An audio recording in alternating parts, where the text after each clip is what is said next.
Hello friends, welcome to போப்பிமா thoughts. காலை எழுந்ததும் இந்த 3 பொருட்களை தொட்டாலே பணம் குவியும். இதை பற்றி தான் இந்த வீடியோவில் நம்ம பார்க்க போகிறோம். காலை கடனை முடிந்ததும் ஒரு செம்பு தண்ணீர் குடிக்கவும். இது உடலுக்கும் வீட்டுக்கும் நல்ல சக்தி தரும். அடுத்து உப்பு பாத்திரத்தை மெதுவாக தொட்டு வையுங்கள்.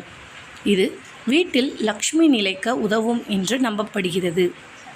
பால் எடுத்து ஸ்டவ்வில் வைத்து பொங்காமல் காய்ச்சுங்கள். அந்த பாலை குழந்தைக்கு கொடுக்கலாம் அல்லது காஃபி போடலாம். இந்த 3 விஷயங்களையும் தினமும் செய்தால் செல்வமும் நல்ல அதிர்ஷ்டமும் உங்கள் வீட்டில் பெருகும் என்பது நம் பெரியோர்களின் நம்பிக்கை. இந்த பதிவு பிடிச்சிருந்தால் லைக் பண்ணி, ஷேர் பண்ணி, சப்ஸ்கிரைப் பண்ணுங்கள். இதே மாதிரி இன்னொரு நல்ல பதிவோடு சந்திக்கிறேன். தேங்க்ஸ் ஃபார் வாட்சிங்.